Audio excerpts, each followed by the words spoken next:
we shall discuss big O notation. Here is the definition.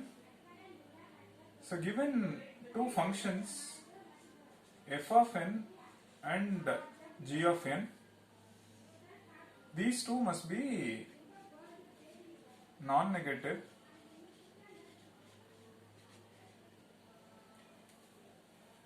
and because they represent, it should be a positive function but it's fine. So because they represent step count, so it cannot be negative, so we focus on non-negative functions. So f of n denotes say step count of an algorithm for some computational problem. So it represents step count of an algorithm. Now we wish to express this using the function g of n. So we say f of n is big O of g of n if and only if, please focus on the quantifier, for all n greater than or equal to n naught, there exists c greater than 0 and c is positive and n naught is also positive. So for all n greater than or equal to n naught is positive and c is positive. For f of n is upper bounded by c times g of n. So we say f of n is order of g of n if there exists an n naught. I mean, if you expand this, this is how it goes. F of n is equal to order of g of n if and only if there exists n naught greater than 0, there exists c greater than 0, such that for all n greater than or equal to n naught, f of n is less than or equal to c times g of n. Let's look at a couple of examples, then we shall revisit this so that you can understand the quantifier as well as the inequality. So let's assume f of n is say 3n plus say 6. Now I am saying 3n plus 6 is upper bounded by say 5 times n. Now my constant is 5. I am saying this inequality is true for all n greater than or equal to say 2. Okay, so if it is 1, this will be 5 and this will be 9. If it is 2, this will be 10 and this will be 6 plus 6, 12. No. If it is 3, this will be 9, 6, 15. And so starting from 3, this inequality is true. And for 4 it is 20 and for 4 here it will be 12 plus 6, 18. Now this is my n naught. My n naught is 3. Now due to this, I can say f of n is big O of g of n. What is g of n? G of n is n. So please note there exists n naught. N naught is positive.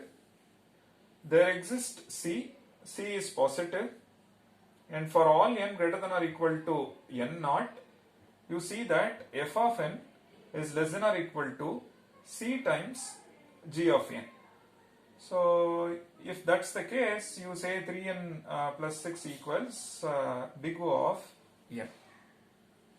So what this says is, you have a step count which is linear in nature or whose growth is linear in nature, but the term will have a linear term which is significant and a constant term which is insignificant.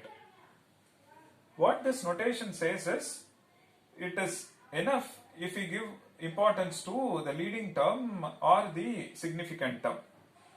So we don't need to give importance to the coefficient or hidden constants. This we call it as hidden constants because we don't express those constants here, so it is hidden in the notation.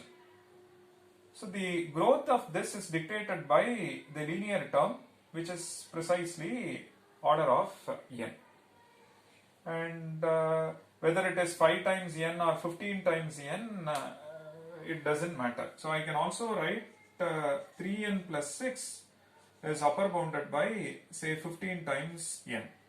Now hidden constant is 15 and my n naught is 1.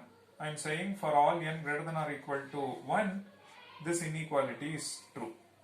So I can write it is upper bounded by 15 times n or 100 times n or 5 times n, but all this will not have impact when you look at the growth for large values of n. As you keep increasing n, it is n that dictates the term. So our focus as part of asymptotic analysis, in particular big O notation, is on the leading term and not giving importance or not stressing on coefficients or constant term and n naught. So let's experiment with a couple of more case studies to understand this notation. Suppose step count of an algorithm is, say, n square plus 5n minus 2. So this is my f of n. In that maybe we have n square number of comparisons, n number of assignments, and when you simplify maybe a recursive call and so on, we may get something like 5n minus 2 and so on.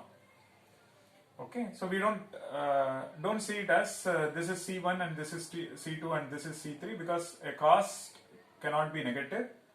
When you simplify an expression, for example, when we looked at Fibonacci sequence, we were getting 8n minus 3 and 8n minus 4. When we simplify the expressions, we may get something of this. So in that, if you see cost of increment maybe n minus 1, cost of assignment maybe 2n minus 2 and things like that. So overall, this is what we are. And as part of order of growth or asymptotic notation, what is that we are interested in? If you look at this, now something like n square, n cube, and step count could be anything. So you have f of n, maybe something of this type. Okay, and then you have another function g of n. We will modify this for time being. Say let it be like this. Then we have another function g of n whose growth is very similar to this. So maybe something like this, and then after this it may be something like this.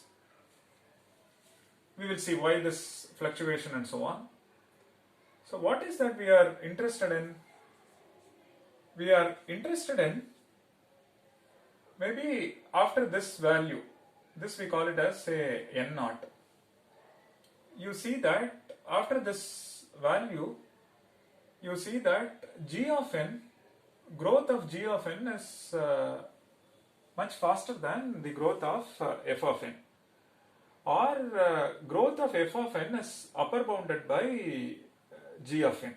That's precisely what we want. And with some constant that could be 5 times g of n or 15 times g of n or 20 times g of n. So you have a growth. As you keep increasing n, you see that this is how the curve grows, and leave this part. And after some time, say n naught, you see that f of n is upper bounded by g of n. And we are interested in such g of n. We are interested in a function which will dominate or upper bound f of n after some n naught. And after that, it is always the case that g of n is upper bounded by f of n. So that's the kind of function we are interested in. So we can say that n square plus 5n minus 2 is upper bounded by, say, 10 times n square. And c is 10 and my n naught is, say, 1, and for all n greater than or equal to 1. Is this true? If you substitute 1, you get 10 here. This will be 1 plus 5, 6 minus 2, this. So now, due to this, you can say n square plus 5n minus 2, n square plus 5n minus 2 is big O of n square. I can also say n square plus 5n minus 2 is less than or equal to, say, 3 times n square, and say c is 3 and n naught is, say, 2, and 2, this will be 12, this will be 4, and 10, 14, and 12. So for all n greater than or equal to 2. Verify again, this will be 3 into 4, 12, and this will be 4, and 10, 14, 12. And it is also true that 3n square plus 5n minus 2 is upper bounded by 3 times n cube. And c is 3 and, say, n naught is 2. And it is also true that n square plus 5n minus 2 is upper bounded by, say, 2 times n power 10. My constant is 2 and n naught is, say, 2 for all n greater than or equal to 2. And it is also true that n square plus 5n minus 2 is upper bounded by, say, 2 power n. Fine. So hidden constant is 1 and my n naught is, say, I say 4. This will be 16 and this will be again 16, and so little more. So let me say this is from, say, 7. Now starting from this one is 108, okay, this is true. So for all n greater than or equal to 7. So it is interesting to note that all these are true because the order of growth is quadratic. You are upper bounding this using a quadratic function with some constant, that's working fine. It is also upper bounded by cubic, also upper bounded by a polynomial whose degree is 10. It is upper bounded by an exponential function in n. So it is because of this inequality I say this one is big O of n square, it is big O of n cube, it is big O of n power 10, it is big O of 2 power n. Now when we know that it is upper bounded by n square, you can upper bound using all functions which are above that, cubic and biquadratic and all that.